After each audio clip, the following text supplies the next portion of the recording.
Assalamualaikum warahmatullahi wabarakatuh. Perkenalkan, nama saya Fafian Raffi Laftianto, NIM 182230036. Pada kesempatan kali ini saya akan memaparkan tentang hasil kerja saya untuk ujian akhir semester mata kuliah Teknologi Sistem Terintegrasi.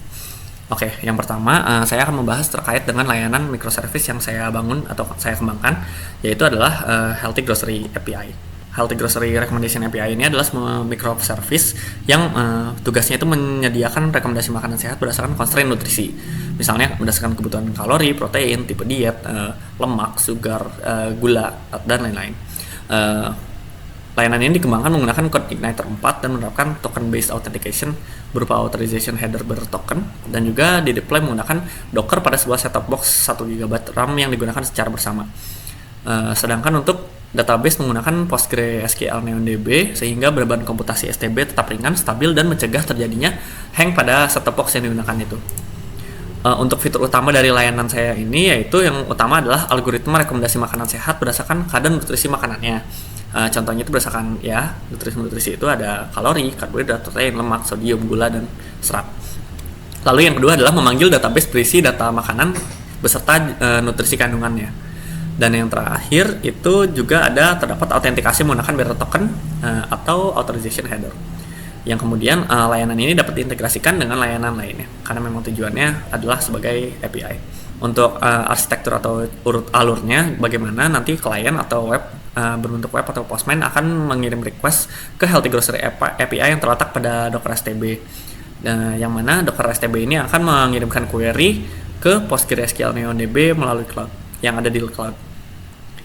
Cara kerjanya bagaimana untuk layanan ini? Jadi layanan saya kembangkan ini memiliki bearer token authentication yang cara kerjanya itu adalah harus memiliki format header yang diperlukan untuk mendapatkan izin memanfaatkan API-nya. Di sini saya set authorization-nya itu harus bearer healthy food 2025. Jadi dengan header tersebut API bakal ngembaliin string JSON berisi makanan sehat.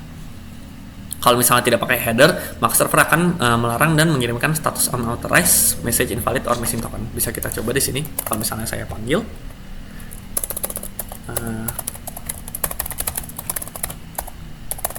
kalau lewat web karena memang tidak ada, nah dia akan mengirim pesan unauthorized.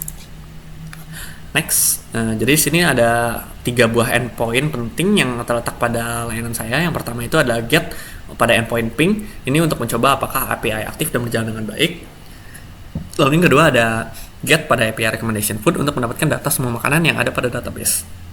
Dan yang terakhir ada post pada endpoint API recommendation food untuk mendapatkan 15 makanan sehat yang paling cocok untuk direkomendasikan sesuai dengan input atau constraint yang diberikan. Untuk menggunakan API ini, yang pertama harus memiliki masukan dengan bentuk set constraint seperti berikut. Di sini ada beberapa variabel, tidak semuanya harus ada, namun ini adalah variabel yang bisa diproses pada API yang saya kembangkan. Di sini contohnya ada data kesehatan kayak umur, jenis kelamin, BMI, BMR, dan lain-lain. Lalu di sini ada constraint-nya, ada maksimum kalori, maksimum karbohidrat, minimum protein, maksimum lemak, dan lain-lain. Dan juga ada diet flag yang menandakan misalnya kalau misalnya ada orang yang risiko penyakit jantung, atau misalnya ada yang rendah dalam sodium, atau misalnya rendah gula. Nah, itu akan bisa diproses untuk dimanfaatkan oleh layanan saya. Ketika dimasukkan input seperti itu, jika kita menggunakan layanan utama pada layanan ini, yaitu yang post API recommendation food, dia akan menghasilkan data seperti berikut, yang menampilkan data makanan beserta juga kandungan nutrisinya secara lengkap. Dan ini diurutkan dari health score yang paling tinggi ke yang paling rendah. Untuk cara kerja health score itu sendiri bisa dilihat pada program saya bagian ini, Food Recommendation Service. Di sini memang metode yang digunakan adalah filtering, lalu di scoring, lalu di ranking. Yang filtering ini yang pertama, dia akan memfilter makanan-makanan yang tidak sesuai dengan input constraint-nya. Misalnya di sini maksimum kalorinya kita setting 1000. Jadi maka makanan yang kalorinya lebih dari 1000 tidak akan bisa masuk ke dalam hasil output karena sudah dieliminasi dari awal.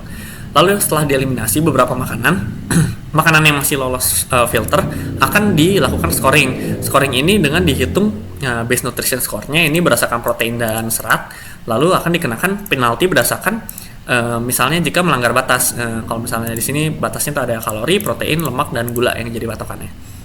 Nah, ini akan dinamakan sebagai health score. Health score ini kemudian akan digunakan untuk tahapan ranking, di mana pada ranking ini akan diurutkan makanan yang paling sehat dan paling direkomendasikan dari yang skornya paling tinggi ke yang paling rendah. Tapi hanya di limit cukup 15 saja.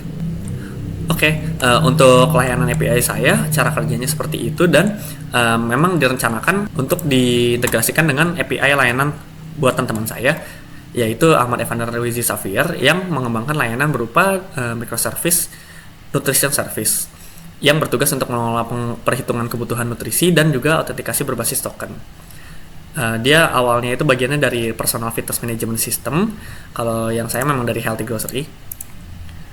Yang mana nutrition service-nya itu berperan sebagai microservice inti yang menyediakan informasi nutrisi harian berdasarkan kondisi fisik pengguna. Dia fitur utamanya ada perhitungan kebutuhan nutrisi, lalu ada JWT filternya dan JWT web token, sehingga saya rasa cocok untuk diintegrasikan dengan layanan saya karena dapat dijadikan sebuah layanan baru yang akan saya jelaskan pada bagian berikutnya. Oke, jadi layanan terintegrasi yang telah saya kembangkan ini adalah Mealy, yang merupakan healthy meal planner, merupakan solusi rekomendasi makanan cerdas berdasarkan nutrisi personal. Jadi pada layanan ini dia adalah aplikasi yang dirancang untuk membantu pengguna menentukan pilihan makanan berdasarkan profil kesehatan personalnya. Dia bakal bisa menghitung kebutuhan nutrisi harian, contohnya kayak BMR, BMI, atau kebutuhan kalori, serta memberikan rekomendasi makanan yang telah difilter sesuai dengan batasan medis tertentu.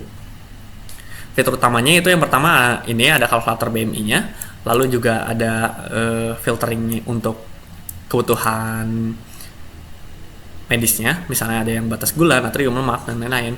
Lalu yang ketiga ada rekomendasi makanan sehatnya, dan yang terakhir ada searching dan juga sorting, mengurutkan makanan berdasarkan nutrisinya.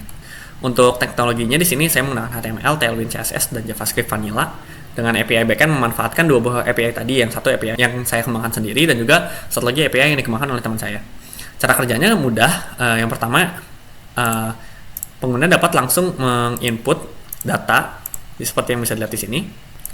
Bisa memasukkan data.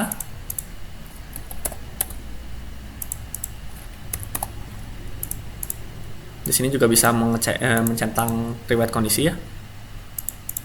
Jadi tadi kalau misalnya ini sudah diisi data kesehatannya, maka sistem layanan website ini akan mengirimkan request kepada layanan API teman saya melalui endpoint-nya yang post API login terlebih dahulu untuk mendapatkan JSON Web Token. Setelah mendapatkan JSON Web Token, maka akan request lagi ke endpoint yang nutritional constraint untuk mengolah kebutuhan nutrisi pengguna dan menghasilkan analisis nutrisi harian yang ini. Nah, analisis nutrisi harian yang ini itu merupakan input untuk API yang saya gunakan, yaitu untuk endpoint yang ini, endpoint yang API recommendation food yang post, sehingga dia akan memproses dan mencari 15 makanan terbaik yang paling direkomendasikan untuk pengguna yang memasukkan data tersebut. Di sini contohnya ada meat extender, yogurt low fat, deal with dried, navy bean scan, sama white bean scan. Setelah 5 makanan tertinggi akan ditampilkan juga 10 makanan tertinggi berikutnya sebagai saran tambahan. Oke, namun layanan ini seperti yang saya sebutkan tadi memiliki fitur tambahan, yaitu informasi nutrisi makanan. Jadi contohnya di sini saya mengisi milk, maka layanan ini akan mencari semua makanan pada database yang memiliki kata milk di dalamnya. Contohnya di sini ada buttermilk waffle, milk cracker, mashed potato with milk and butter, buttermilk dressing light, dan lain-lain. Dan di sini semuanya ditampilkan kandungan nutrisinya. Setelah itu saya bisa memilih salah satu kandungan tertinggi nutrisi untuk dipilih, dan jika misalnya terpilih dia akan mengurutkan berdasarkan kandungan tersebut. Contohnya di sini saya pilih lemak, maka yang ditampilkan lemaknya akan yang lebih tinggi terlebih dahulu, diurutkan dari tertinggi ke yang paling rendah. Ya, sampai yang paling rendah. Oke, saya pikir cukup penjelasan dari saya. Mohon maaf apabila ada kesalahan. Terima kasih atas perhatiannya. Wassalamualaikum warahmatullahi wabarakatuh.